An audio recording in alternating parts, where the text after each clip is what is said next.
Hi hello నమస్తే welcome to our channel. నేను మీ శ్రావ్య. ప్రతి ఒక్కరూ పరుగులు తీసేది మనీ కోసం. సంపాదిస్తే సరిపోతుందా? మన లైఫ్ మన చేతిలో ఉండాలంటే ఫైనాన్షియల్ ఫ్రీడమ్ ఉండాలి. ఫైనాన్షియల్ ఫ్రీడమ్ 7 టైప్స్ ఉన్నాయి అంటున్నారు. అసలు 7 టైప్స్ ఫైనాన్షియల్ ఫ్రీడమ్ ఏంటి? ఇవన్నీ డిస్కస్ చేయడానికి మనతో పాటు ఉన్నారు AMFI registered mutual fund distributor PS Chandrashekar గారు. నమస్తే సార్. నమస్తే అండి. ప్రతి ఒక్కరూ ఫైనాన్షియల్ ఫ్రీడమ్ కావాలి అనుకుంటూ ఉంటారు. సో ఫైనాన్షియల్ ఫ్రీడమ్ కావాలంటే ఏం చేయాలి? శ్రవ్య గారు, ఇవాళ మనం ప్రతి ఒక్కరికి ఎలా విధంగా పెద్ద కార్పస్ పెద్ద వెల్త్ అనేది క్రియేట్ చేయాలనుకుంటుంటారు, రైట్? సో కాబట్టి ఇవాళ మనం ఫైనాన్షియల్గా ఫ్రీడమ్ పొందాలి అనుకునేటప్పుడు ఒక 7 స్టేజెస్ ఉంటాయి. ఆ 7 స్టేజెస్ గురించి మనం మాట్లాడుకుందాం అండి. 7 స్టేజెస్ మాట్లాడేటప్పుడు ఎవరు ఏ స్టేజ్లో ఉన్నారనేది తెలుస్తూ ఉంటుంది. సో ఆ 7 స్టేజెస్ ఏంటి అని మనం మాట్లాడుకుంటే, ఫస్ట్దేమో డిపెండెన్సీ అండి, రెండోది సెల్ఫ్ సఫిషియెంట్, మూడోది స్టెబిలిటీ, నాలుగోది సెక్యూరిటీ, ఐదోది ఫ్లెక్సిబిలిటీ, ఆరోది ఫైనాన్షియల్ ఫ్రీడమ్, ఏడోది అబండెన్స్. సో ఇప్పుడు ఒక్కొక్క స్టేజ్ మనం మాట్లాడుకుంటూ పోతే ఫస్ట్ది వచ్చేది ఏంటంటే డిపెండెన్సీ అండి. డిపెండెన్సీ అంటే మనం ఏదైతే మనం జనరల్గా మనం బతుకుతున్నప్పుడు మన లివింగ్ ఎక్స్పెన్సెస్ అనేది ఉంటుంది. మనం ఆ లివింగ్ ఎక్స్పెన్సెస్ కోసం ఇంకోళ్ళ మీద ఆధారపడకుండా ఉండడం డిపెండెన్సీ, రైట్? అది ఫస్ట్ స్టేజ్ అండి. సెకండ్ స్టేజ్ వచ్చినప్పటికీ సెల్ఫ్ సఫిషియెంట్ అంటే ఇక్కడ ఏంటంటే మనకు వచ్చిన ఇన్కమ్ మన ఎక్స్పెన్సెస్ కంటే ఎక్కువ ఉండాలి, రైట్? అంటే మనకు వచ్చిన ఇన్కము మనకు సరిపోతూ ఉండాలి. ఎక్స్పెన్సెస్, లివింగ్ ఎక్స్పెన్సెస్ ఏదైతే ఉందో అప్పుడు మన ఫైనాన్షియల్ ఆపరేషన్స్ అనేది, ఆబ్లిగేషన్స్ అనేది స్మూత్గా ఏం లేకుండా ముందుకు వెళ్తూ ఉంటుంది, రైట్? థర్డ్ స్టేజ్ ఏమో అచీవింగ్ స్టెబిలిటీ అచీవ్ చేయడం అంటే ఎప్పుడైతే వాళ్ళ ఇన్కమ్ ఎక్కువ ఉంటుందో ఎక్స్పెన్సెస్ కంటే ఒక సేవింగ్స్ అనేది స్టార్ట్ చేస్తూ ఇన్వెస్ట్మెంట్స్ అనేది చేస్తూ ఉంటారు. సో ఇలాంటి ఇన్వెస్ట్మెంట్స్ చేసేటప్పుడు ఆబ్వియస్లీ ఆ ఫ్రీడమ్, ఫైనాన్షియల్ ఫ్రీడమ్ అనేది, స్టెబిలిటీ అనేది వస్తుంటుంది. ఈ స్టేజ్లో ఏంటంటే మేడం, ఒక చిన్న స్మాల్ ఎమర్జెన్సీ ఫండ్ అనేది కూడా క్రియేట్ చేసుకుంటూ ఉండాలి. సో అట్లీస్ట్ 1 to 3 months ఒక ఎమర్జెన్సీ ఫండ్ కానీ క్రియేట్ చేసుకుంటే వాళ్ళు అట్లీస్ట్ ఒక ఏదైనా సరే ఒక ఇష్యూ ఉన్న ఎమర్జెన్సీ వర్క్ చేయకపోయినా కూడా ఇన్కమ్ ఉంటుంది. సో అలాంటి డబ్బులు ఉపయోగపడేటట్టుగా ఒక ఎమర్జెన్సీ ఫండ్ క్రియేట్ చేసుకోవాలి ఈ స్టేజ్లో. తర్వాత మేడం, ఏదైతే అప్పులు తీసుకుంటారు, జస్ట్ జనరల్గా ఏంటంటే ప్రతి ఒక్కరు అప్పులు తీసుకుంటూ ఈఎంఐస్ కడుతూ ఉంటారు. అలాంటి ఏదైనా ఒక అప్పు ఎక్కువ ఇంట్రెస్ట్ రేట్తో ఉంటే, అలాంటి హై ఇంట్రెస్ట్ రేట్ లయబిలిటీస్ ఏదైనా ఉంటే క్లోజ్ చేసుకోవడానికి ట్రై చేసుకోవాలి మేడం ఈ స్టేజ్లో. తర్వాత మేడం, ఎప్పుడైతే ఇవన్నీ చేస్తూ ఉంటామో ఫైనాన్షియల్ స్ట్రెస్ అనేది రెడ్యూస్ అవుతుంటుంది. ఎప్పుడైతే లయబిలిటీస్ ఉంటుందో మనకి స్ట్రెస్ ఎక్కువ ఉంటుంది. ఇంకా ఇన్ని సంవత్సరాలు ఉందా అనుకుంటా. ఎప్పుడైతే ఇది క్లోజ్ చేసుకుంటామో మనకి స్ట్రెస్ లెవెల్స్ తగ్గుతూ ఉంటుంది. నెక్స్ట్ స్టేజ్ ఏంటంటే మేడం, సెక్యూరిటీలో ఏమవుతుందంటే అన్సర్టనిటీ టైమ్స్, లైక్ ఇప్పుడు మన గ్లోబల్గా అన్సర్టన్గా ఉంది కదా, అలాగే మన ఫ్యామిలీలో, మన లైఫ్లో అన్సర్టనిటీస్ వస్తుంటాయి, అప్స్ అండ్ డౌన్స్ వస్తుంటాయి. అలాంటి టైంలో కూడా మనకు వచ్చే ఉండే డబ్బులు వల్ల ఈజీగా లైఫ్ స్టైల్ సాగుతూ ఉండాలి. సో అప్పుడే వాళ్ళు ఈ సెక్యూర్ స్టేజ్లో ఉన్నట్టుగా, రైట్? ఫిఫ్త్కి వచ్చేటప్పటికి ఫ్లెక్సిబిలిటీ మేడం. ఫ్లెక్సిబిలిటీలో ఏమవుతుందంటే ఇందాక చెప్పినట్టుగా సేవ్ చేస్తూ ఇన్వెస్ట్ చేస్తూ ముందుకు పోవాలి. ఇక్కడ ఏంటంటే ఈ స్టేజ్లో అట్లీస్ట్ 2 years సేవింగ్స్ అనేది ఇన్వెస్ట్మెంట్ చేస్తూ ఎక్స్పెన్సెస్ ఏదైతే మంత్లీ ఎక్స్పెన్సెస్ ఉన్నాయో ఆ 2 years వరకు సస్టైన్ అయ్యేటట్టుగా ఉండాలి. ఆ సేవింగ్స్ అనేది 2 years వరకు వచ్చేలాగా ప్లాన్ చేసుకోవాలి. ఆ 2 years ఒకవేళ ఉద్యోగం లేకపోయినా ఆ 2 years ఎక్స్పెన్సెస్ మనీ ఎంతైతే ఉంటుందో అంత మనీ వాళ్ళ దగ్గర ఉండాలి. ఆ ఫ్లెక్సిబిలిటీ అనేది ఉండాలి. ఉండేటప్పుడు ఏమవుతుందంటే, ఇప్పుడు ఫర్ ఎగ్జాంపుల్ ఉద్యోగం పోయిందనుకోండి, ఒక 6 నెలల్లో సంవత్సరం రాలేదు, ఆ డబ్బులతో వాళ్ళు లైఫ్ లీడ్ చేయగలుగుతారు. అదే కాకుండా ఇప్పుడు ఇన్కమ్ అంటే రెగ్యులర్ శాలరీ పర్సన్ గురించి మాట్లాడాం.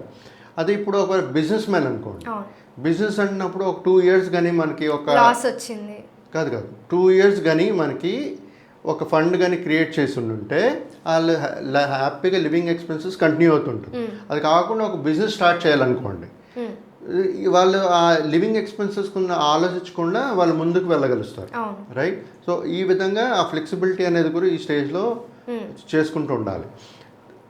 సిక్స్త్ ఏమో financial freedom. Okay. Financial freedom వచ్చినప్పుడు ఏమవుతుందంటే మేడం, జనరల్గా ఎవరైనా ఒక ప్యాసివ్ ఇన్కమ్ స్ట్రీమ్ లైన్స్ గురించి చూస్తుంటారు.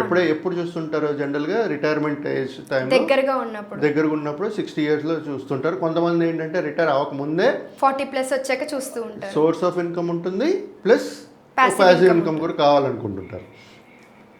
ఇలాంటిది ఒక ప్యాసివ్ ఇన్కమ్ కావాలి అనుకున్నప్పుడు ఇండెఫినెట్గా మనం లివింగ్ ఎక్స్పెన్సెస్ కానీ చేయాలి, మనకి కావాలనుకునేటప్పుడు ఇలాంటి ప్లానింగ్ అనేది చేసుకుని ఒక ప్యాసివ్ ఇన్కమ్ క్రియేట్ చేసుకుంటే లైఫ్ అనేది స్మూత్గా వెళ్తూ ఉంటుంది. మేడం ఇక్కడ ఏంటంటే ఒక ట్రెడిషనల్ ఎప్పుడైతే ఈ కార్పస్ క్రియేట్ చేసి మనకు ప్యాసివ్ ఇన్కమ్ క్రియేట్ అవుతుందో, ఓ ట్రెడిషనల్ జాబ్ ఇంకా అవసరం లేదు, అంటే రెగ్యులర్ ఇన్కమ్ అనేది ఇంకా అవసరం లేదు.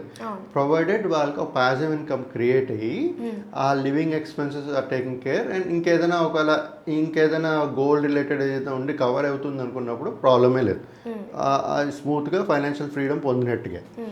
రైట్.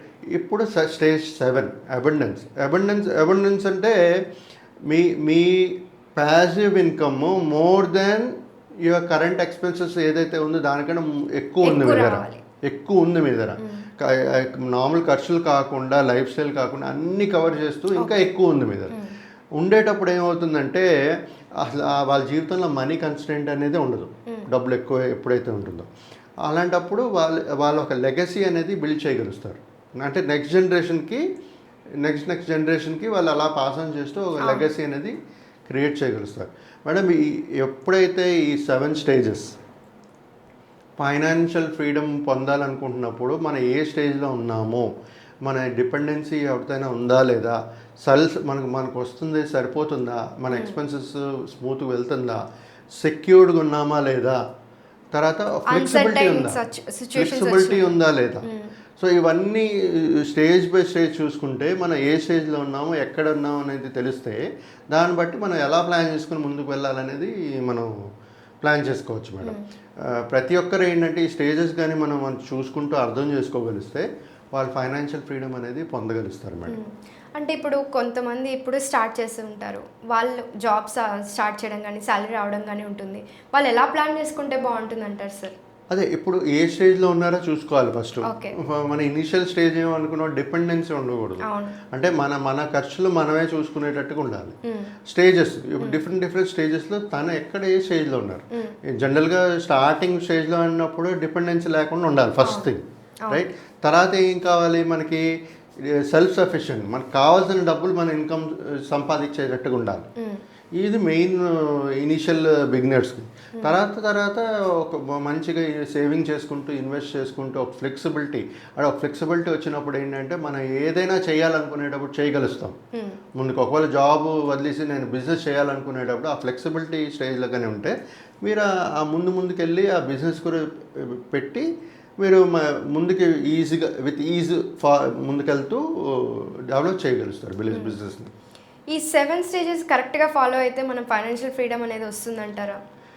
ఫైనాన్షియల్ ఫ్రీడమ్ అదే మేడం. ఇప్పుడు ఎందుకంటే ఈ ఫైనాన్షియల్ ఫ్రీడమ్ అనే వర్డ్ చాలా చిన్నది, రైట్. కానీ దాన్ని ఫైనాన్షియల్ ప్రాక్టికల్గా వర్కౌట్ చేయాలి అంటే ఫైనాన్షియల్ ఫ్రీడమ్ పొందాలి అనుకునేటప్పుడు వాళ్ళు మన చెప్పిన ఈ 7 స్టేజెస్లో ఎక్కడ ఉన్నారో చూసుకుని కరెక్ట్గా ప్లాన్ చేయగలిగితే ప్రతి ఒక్కరు ఫైనాన్షియల్ ఫ్రీడమ్ పొందగలుగుతారు. ఇప్పుడు ఫైనాన్షియల్ ఫ్రీడమ్ అంటే ఒకరికి ఇప్పుడు 10 లక్షలు వస్తే ఫైనాన్షియల్ ఫ్రీడమ్, ఒకరికి 25,000 వస్తే financial freedom. So person to person కూడా మారిపోతుంటుంది. మనకి ఏది కావాలి, మనకి స్తోమత ఎంత ఉంది, మన దాంట్లో స్టాండర్డ్ ఆఫ్ లివింగ్ ఎలా ఉందో చూసుకుంటూ దాన్ని బట్టి ప్లాన్ చేసుకుంటూ పోవాలి. సో ప్రతి ఒక్కరికి ఫైనాన్షియల్ ఫ్రీడమ్ అంటే డిఫరెంట్ లెవెల్స్. ఆ ఫైనాన్షియల్ ఫ్రీడమ్ అనేది ఏ స్టేజ్లో ఉన్నారనేది చూసుకుంటూ ముందుకు వెళ్ళచ్చు. మీరు ఇందాక చెప్పిన దాంట్లో ఒక 2 years వర్క్ చేయకపోయినా కూడా మనకి ఆ ఫైనాన్షియల్ ఫ్రీడమ్ అనేది ఉండాలి అన్నారు.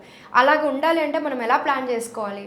అదే మేడం, 2 years ఎప్పుడైతే నేను 2 years అన్నానో 2 years కానీ మనం ఇన్వెస్ట్మెంట్స్ చేసుకుని basic living expenses are taking care అనుకోండి. మనం సేవింగ్స్ చేసి ఇన్వెస్ట్ చేసిన ఫండ్ ఉందనుకోండి, అది మీ లివింగ్ ఎక్స్పెన్సెస్ 2 years వరకు మీరు ఎవరిని అడగక్కలేదు, డిపెండెన్సీ లేదు. సో అలాంటప్పుడు ఏంటంటే మీ ఫోకస్ మీ జాబ్ అప్గ్రేడేషన్, మీ స్కిల్స్ అప్గ్రేడేషను, మీ బెటర్ ఇన్కమ్ ఎలాగ క్రియేట్ చేసుకోవాలనే ఫోకస్ ఉంటుంది. అది సాలరీడ్ ఎంప్లాయిడ్ అది. అదే బిజినెస్లో లేదు, శాలరీడ్ ఎంప్లాయీ నుంచి నేను బిజినెస్ పెట్టుకోవాలనుకుంటున్నాను. అప్పుడు వాళ్ళ ప్లానింగ్ ఎలా ఉంటుందంటే లివింగ్ నేను ఏమి ఇంటికి నుంచి పట్టించుకోకర్లేదు, నెక్స్ట్ 2-3 ఇయర్స్ వరకు నా బిజినెస్ మీద ఫోకస్ పెడుతూ నేను నా బిజినెస్ డెవలప్ చేసుకోవచ్చు అనుకోవచ్చు. ఆ సిచ్యువేషన్ అనేది క్రియేట్ చేయగలిస్తే వాళ్ళు ఈ ఫైనాన్షియల్ ఫ్రీడమ్ అనేది పొందుతారు madam. Okay sir, thank you sir. Thank you అండి.